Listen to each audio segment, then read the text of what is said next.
네, 하나님 말씀 보겠습니다. 하나님 말씀은 사무엘상 22장 1절에서 5절까지 말씀인데요. 1절, 2절, 2절 말씀만 제가 봉독합니다.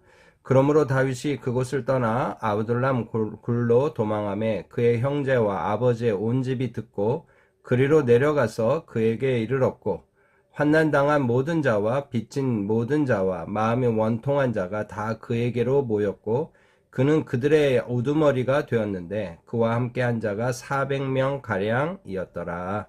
아멘. 예, 우리는 지금 이제 다윗이 광야 생활을 시작하게 되는 그 지점에 와 있습니다.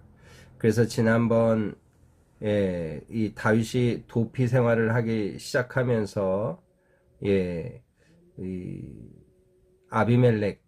아히멜렉이죠. 아히멜렉 제사장을 찾아가고 그리고 거기서 하나님의 귀한 어떤 선물을 받습니다.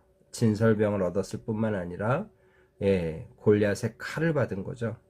이게 어떻게 보면 앞으로 진행되는 다윗의 이 광야의 여정에 하나님의 어떤 도움이 함께 한다는 사인처럼 그는 받았을 것입니다. 뿐만 아니라 이제 거기서 더 있을 수 없다는 것을 알게 된 다윗이 이제 이 정치적 망명을 선택합니다.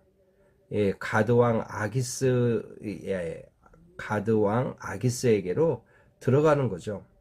그런데 여러분 어제 우리가 깊이 좀 살펴봤습니다만 다윗이 하나님께 여쭙고 기도하고 이렇게 저렇게 하나님 앞에서 생각한 결과가 아닌 것을 우리는 알게 되는 거죠. 가드가 어떤 곳이었습니까?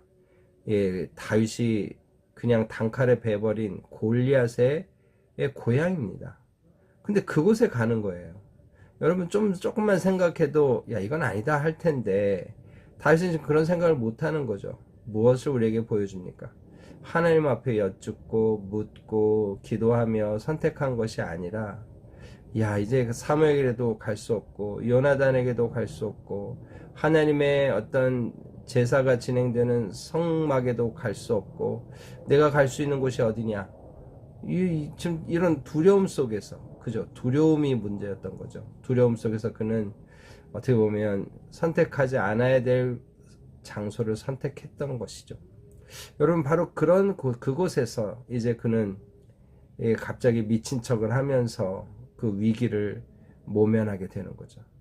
이 미친 척을 하면서 그가 마음속에 생각하지 않겠어요? 내가 하나님께 여쭈지 못하고 정말 하나님을 전적으로 신뢰하지 못한 채 내 마음대로 했는데 하나님 나를 용서해 주십시오. 나를 이 아기스의 칼에서 나를 건져 주십시오. 나의 잘못된 선택을 용서해 주십시오. 여러분 이런 기도가 나오지 않았겠어요? 바로 그런 기도, 그런 속에서 하나님의 구원을 노래한 시가 시편 34편이었다. 오늘 그 말씀까지 나눴었죠. 오늘 바로 이제 그런 상황 이후의 이야기를 오늘 5절까지 말씀을 통해 살펴보려고 하는데요. 이래서 이제 그러므로 다윗이 그곳을 떠나 아기스의 이 위협을 경험하게 될 상황에서 이제 그곳을 떠나게 된 거죠. 그리고 그가 선택한 곳이 어디입니까? 아둘람 굴로 도망하매. 아둘람 굴로 도망하매. 이 아둘람 굴이라고 하면 이 가드에서는 남서쪽 16km 정도 되고 예루살렘에서는 남동쪽 23km가 됩니다. 그러니까 가드와 예루살렘 중간 정도의 위치에 있는 거죠. 그러니까 가드에 있다가 이제 동쪽으로 움직인 거다. 이렇게 여러분 이해하시면 좋겠습니다. 그래서 이제 아둘람 굴이라고 하는 여러분 굴이라는 이 표현에서 보듯이 황무지입니다. 광야입니다. 그런데 그 광야에 큰 굴이 있는 거죠. 약간 피난처 같이 또 안식처로 쓸 수 있을 만한 굴이 있는 거죠. 자연적인 굴인 거죠. 그곳에 이제 자기의 어떤 은신처를 삼겠다 하고 가게 된 겁니다. 그런데 그게 자기 혼자 간 게 아니에요. 이제 볼까요? 그의 형제와 아버지의 온 집이 듣고 그리로 내려가서 그에게 이르렀고 여러분 지금 다윗이 사울 임금의 표적이 돼서 언제 죽을지 모르는 상황입니다. 뿐만 아니라 사울 임금이 악하게 마음을 먹으면 다윗의 형제나 부모를 볼모 삼아 다윗을 잡으려고 할 수도 있죠. 여러분 이런 상황에서 가족이 뿔뿔이 흩어지는 것보다 그냥 다윗과 함께 있는 것을 선택한 겁니다. 그러니까 지금 한번 생각해 보세요. 이 다윗은 지금 2세의 8번째 막내 아들입니다. 그런데 다윗이 가장 리더십이 있는 큰아들 역할을 지금 하는 거죠. 그래서 다윗과 함께 그에게 이르러서 아둘람 굴에 머무르게 된 겁니다. 그런데 그들만이 아니었어요. 2절 볼까요? 환난당한 모든 자와 빚진 모든 자와 마음이 원통한 자가 다 그에게로 모였고. 여러분 이거 그냥 읽으면 이런 사람이 모였나 보다 할 수 있습니다만 좀 더 생각해 보세요. 어떤 의미가 있습니까? 여러분 지금 유다와 이스라엘, 특별히 이스라엘 민족 안에는 약간 이상한 기류가 있어요. 유다 민족과 이스라엘 민족 간에 약간의 갈등 기류가 있습니다. 근데 그것만이 아니었다는 거예요. 여기 등장하는 사람들이 다 사회적으로는 어떤가요? 약자들이에요. 환난 당한 자. 왜 환난을 당하죠? 이게 가진 자로서 또는 힘 있는 자가 괴롭히는 거예요. 그러니까 환난을 당하는 거죠. 힘이 없는 자로서 당하는 고통, 그 고통 속에 있는 자, 환난 당하는 자, 또 빚진 모든 자. 경제적으로 어려워서 빚을 지고 그 빚을 갚을 수가 없어서 또 빚에 대한 독촉과 또 어마무시한 어떤 이자 이런 것들이 있을 법한 거죠. 그러니까 그것이 싫어서 도망친 거예요. 무책임하다고 말할 수도 있습니다. 그러나 사회의 어떤 공적인 어떤 질서, 경제적인 질서, 이 모든 것들이 다 무너졌다라고 지금 보여주는 거예요. 그러니까 지금 가진 자와 갖지 못한 자의 갈등이 지금 심화되어 있다. 이 약한 자들을 돌볼 시스템이 없다라는 거예요. 여러분 그러나 구약의 율법을 보면 특별히 이 빚진 자의 문제 정도는 해결돼야 됩니다. 희년이 돌아가고 안식년이 돌아간다면 이게 가능성이 있어요. 또 하나님의 공의가 온전히 실현된다면 환난 당한 자들이 줄어들 수 있죠. 그러나 지금 이런 전체적인 시스템이, 전체적인 사회의 어떤 형편들이 하나님의 말씀대로 실행되지 않았다라는 걸 보여주는 거죠. 그래서 어떻게 해요? 마음이 원통한 자까지. 여러분 오늘 이런 이야기들을 지금 이런 사람들이 다 그에게로 모였다라는 얘기는 무슨 얘기일까요? 다윗에게 가면 답이 있어. 다윗은 우리를 거둬줄 거야. 다윗은 우리를 대변해 줄 거야. 다윗은 우리를 위해 싸워줄 거야. 여러분 이런 소망을 그들이 다윗을 통해 갖게 된 거예요. 그리고는 그 용기를 내서 다윗에게 오게 된 겁니다. 여러분 이게 지금 포인트예요. 오늘 하나님 앞에 다윗이 지금 사울이 하지 못하는 왕의 어떤 지위와 역할을 하고 있다. 부분적이지만 여러분 이런 얘기죠. 오늘 왕이 하나님의 율법대로 실행하여서 나라를 환난이 없이 빚진 자가 없이 마음이 원통한 자가 없이 만들어야 되는데 사울이 그렇게 못해요. 그런데 다윗에겐 소망이 있어요. 다윗에게 오는 거예요. 여러분 이게 포인트입니다.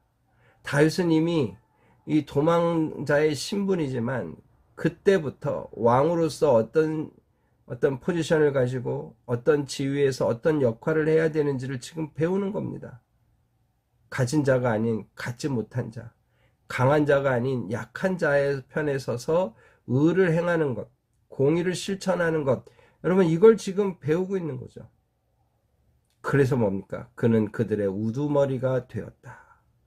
그와 함께 한 자가 400명가량이었다. 꽤 많죠. 여러분들 여기서 생각할 게 있어요. 이 400명의 먹고 자는 문제, 입는 문제 어떻게 해결해야 될까요? 하나님께 기도하면 하나님이 툭툭툭 모든 것을 허락하실까요? 이게 쉽지 않은 일이죠. 그러니까 다윗은 그런 모든 짐을 지는 겁니다. 그래서 이제 우리가 살펴보겠습니다만 다윗이 이스라엘의 대적과 계속해서 싸워요. 그래서 그들과 싸워서 이긴 결과로 얻는 전리품으로 또 이들을 먹이고 입히고 재우는 일을 하는 거죠. 아니 다윗이 이 모든 짐을 리더로서 지며 이 모든 일들을 감당했다. 오늘 광야는 그가 왕으로서 해야 될 여러 일들을 훈련하는 시간이 되었다라는 거예요. 그런데 여기서 끝나지 않습니다. 다윗이 거기서 모압 미스베로 가서 모압 왕에게 이릅니다. 그런데 이 지금 이 가드에서 내려와서 지금 아둘람이라는 굴에서부터 모압 땅에 이르는 이 길은 정말 먼 길입니다. 특별히 이 유다 아래 이 광야길을 통과해서 가야 되는 길이에요. 쉽지 않은 길이에요. 그러나 지금 그 길을 가고 있어요. 왜 갈까요? 여러분 한번 볼까요? 3절에요. 하나님이 나를 위하여 어떻게 하실지를 내가 알기까지 나의 부모가 나와서 당신들과 함께 있게 하기를 청하나이다. 자기 부모, 자기 친지들을 맡기는 거예요. 이 모압 왕에게. 근데 전제가 무엇입니까? 하나님이 나를 위하여 어떻게 하실지를 내가 알고 싶습니다.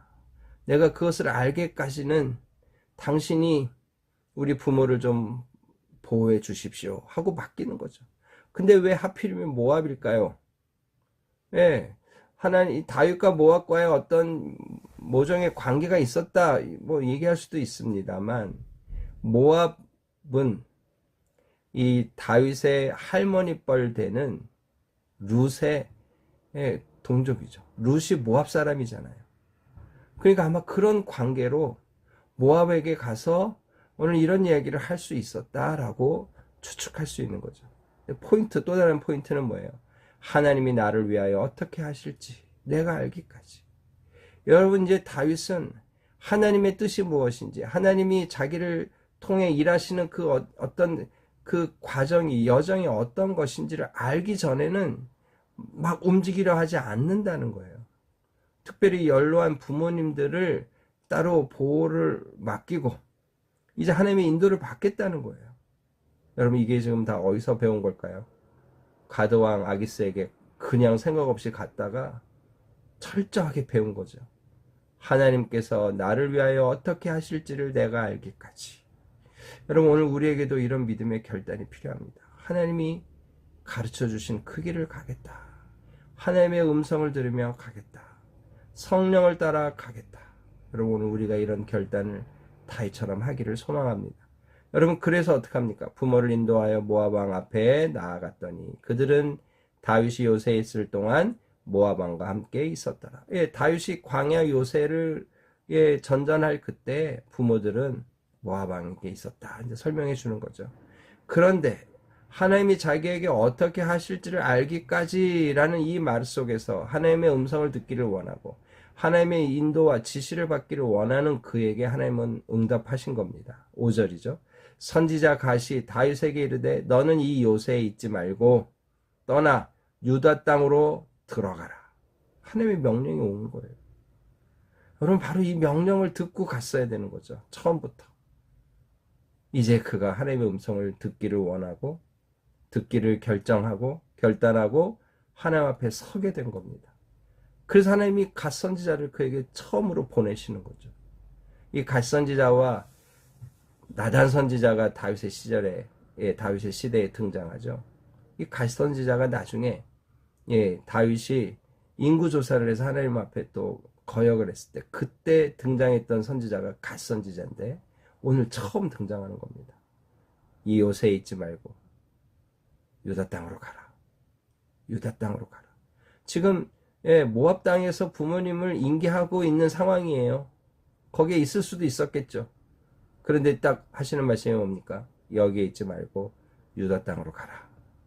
여기 있지 말고 유다 땅으로 가라. 그러면 왜 유다 땅으로 가라고 했을까요?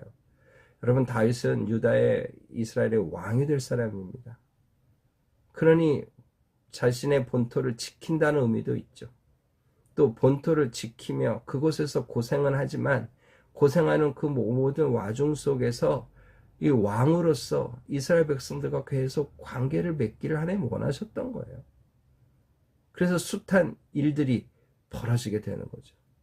여러분 오늘 주님의 인도를 결정하고 그리고 주님은 응답하셨던 거죠. 여러분 짧은 1절부터 5절까지의 이야기지만 오늘 주님이 우리에게 주시는 교훈이 무엇인가요? 하나님은 이런 광야 시간을 통해서 이 다윗의 왕됨을 훈련하셨다. 지금 뭐라고 되어 있습니까? 환난당한 자, 빚진 자, 원통한 자 나오는 거예요. 그들을 품는 거예요. 400명이나 되는 사람들, 자기 식솔이 된 거죠. 여러분, 이게 그냥 이 보통 인구 사람 숫자는 남성 장정만 세니까 한 1000명에 가까웠다고 할 수도 있겠어요. 그 많은 사람들을 다 먹이고 입히고 재우는 일을 하게 되는 거죠. 왕으로서 약한 자들에게 어떤 선정을 베푸는 것을 훈련하는 거죠. 오늘 우리의 당하는 고난은 하나님의 뜻 안에 있다. 하나님의 또 선하신 뜻 안에 있다. 우리가 믿기를 원합니다. 두 번째 교훈은 뭘까요? 광야 시간은 하나님을 절대적으로 인정하고 절대적으로 의존해야 되는 것을 지금 그는 정확히 배웠고 그 일을 실천하고 있어요. 하나님이 나에게 어떻게 하실지를 알기까지. 이제 가드왕 아기스 밑에서 당했던 어려움들을 교훈 삼아 그는 하나님께 엎드렸습니다. 그때 하나님은 갓선자를 통해서 말씀해 주신 거죠. 여러분, 오늘 우리의 인생에도 이런 믿음의 결단이 있기를 원합니다. 하나님의 음성 듣기 원합니다. 하나님 앞에 먼저 기도하며 하루하루 저의 삶을 살기 원합니다.